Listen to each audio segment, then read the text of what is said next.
뭐야? 가오래. Oh, no, no, no, no.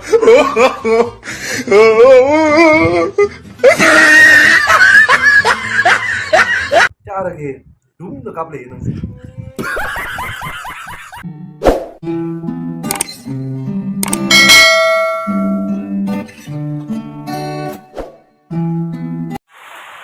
Good morning, ma'am, and welcome back to my channel, ma'am. Ngasi aigi vlog se ishor khairam oina haujare. Ado siga lei ma'am se marang yam kaire ngasi di duna phajana sukatle do hujik nong su yam kanna churi abako. Aduni do hujik seba tawba lorabanina sak thongbagi muchangani do kai hinjang thowi khotle abdo su ma'am do dum yeng halakke ma'am dum yengminasi ko loibau.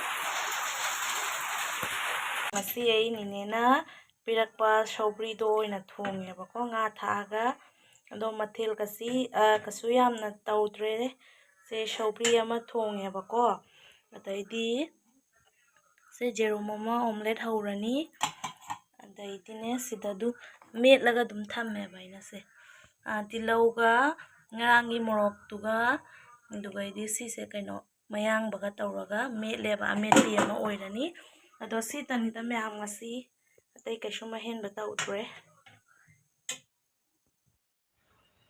ma'am sida leireba ko haino ngarang Nene hoidagi porakpa sumaina semeba ko pana soire sumaina asi ngaise phawdoktoineba nungsada achar tawbagi ado asi marudagi dum sumaina khara khetareba ko asi sina mu huje metlaga charaneba aiga nupaga ai nupaga si metlaga jaminarani da si sina achar gi oidoineba dose achar semba matamdasu yeng halake dum dose hayengdagi nungsada phawba hawdoini do hujikse met khige met paloraga mo yeng halage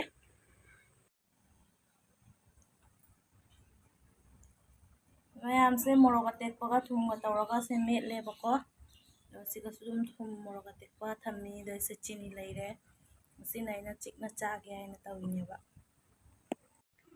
se leire magi haino met pasina morok ka hapjali madi amuka hanna aidi sare ma amuka na morok ka hapat chari jo 뭐야? 가오래. Oh, no, no, no, no.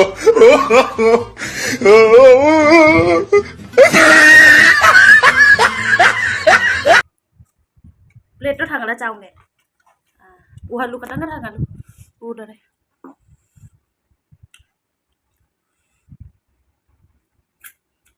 Quái phẩm đẹp ạ. Mọc sao bác? Xin bác. masla di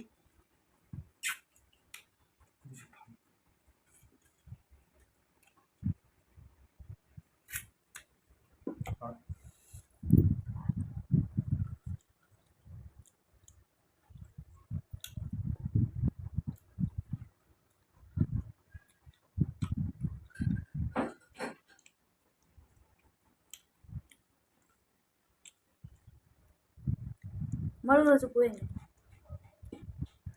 Si buaya cukup senang deh.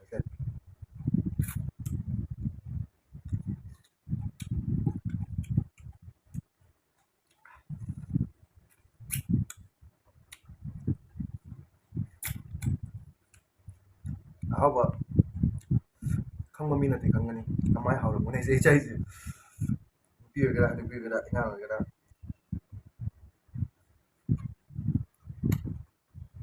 Mai bam siapa? Mau terus. Hah?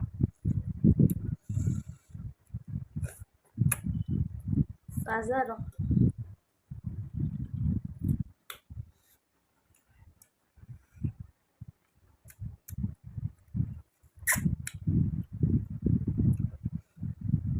najin ngangi morok saman gina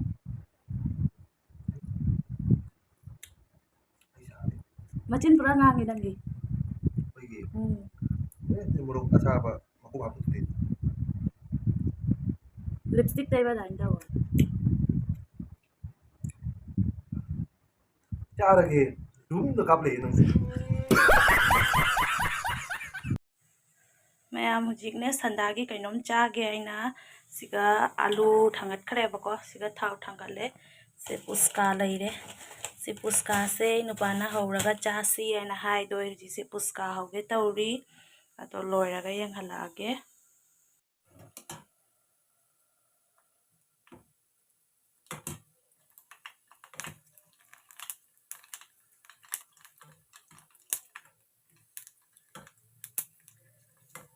mayam si puskase hawbodi watpaniko sumaina readymade puskase hawjandabani akoigi sujiga moidagana tawbado dunadi hawba helbaneba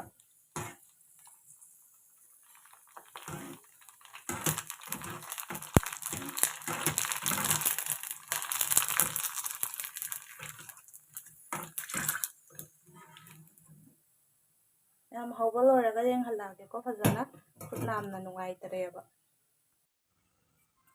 mayam haw loire siga leire puska siga alu do seme siga mahi seme ose hujik chagige ko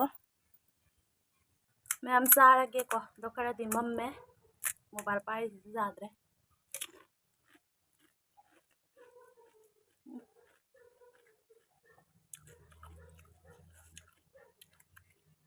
hawre mayam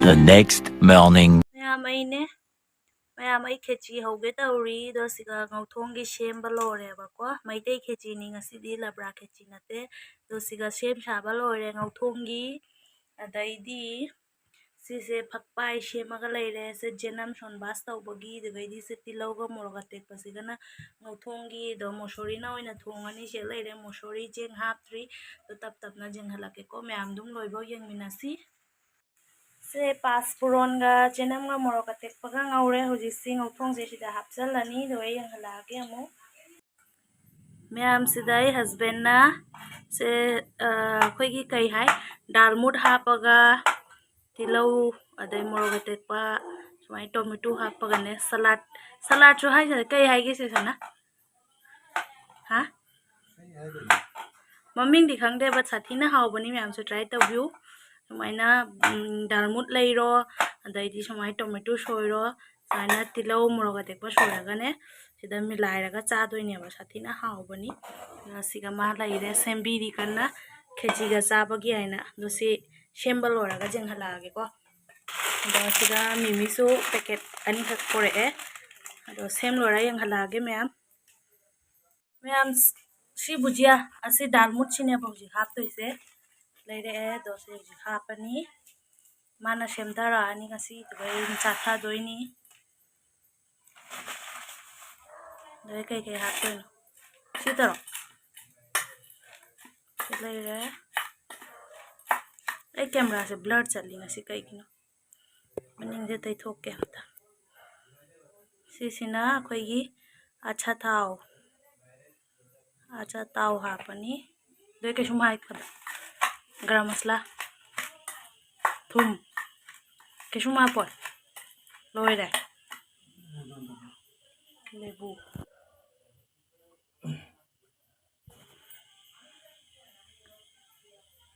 mayam sise maming di khangde but jamna di hawbani sumain tawraga chabase aisu chagareba sumaina mana semaga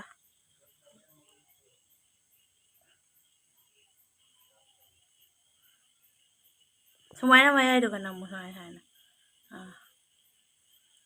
do tare do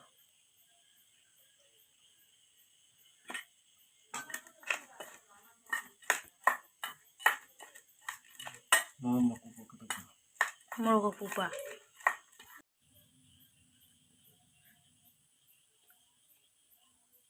mayam sinane morok akupa khara hapi ai morok sadadi hawroi aina atai di kasum hapoy ai ha Lagi morok asubudo. Packaging jauh.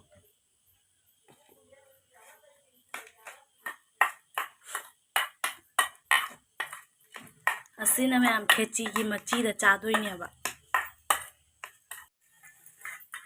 mayam sida leireba ko kheci do sida leire ngauthong sida morok baja laure doga sia tawra chadoineba hujik do sida nida mayam ado mimi se haptoiro siga ꯍꯥꯞꯅꯤꯡꯉ ꯍꯥꯞꯆ ꯍꯥꯏꯔꯣ ꯑꯗꯣ ꯁꯤ ꯃꯤꯃꯤꯁꯤꯁꯨ ꯁꯦꯒꯥꯏꯔꯁꯤꯒ ꯑꯗꯨꯝ ꯍꯥꯞꯆꯜꯂꯅꯤ ꯑꯗꯣ ꯃꯆꯤꯗ ꯑꯗꯨꯝ ꯆꯥꯔꯅꯤꯀꯣ ꯃꯌꯥꯝ ꯑꯗꯣ ꯁꯤꯅꯤ ꯃꯌꯥꯝ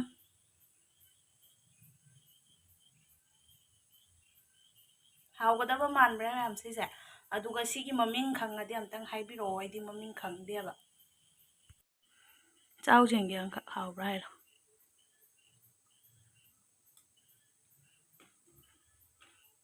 ꯍꯥꯎꯔꯦ ꯍꯥꯏꯔꯣ 하우군지 ꯃꯃꯤꯡ ꯈꯪꯗꯦ ꯅꯪꯁꯨ 믹처 바로 모자 ꯃꯤꯛꯆꯔ ꯀꯥꯏꯗꯤ ꯗꯦꯃꯤ 모자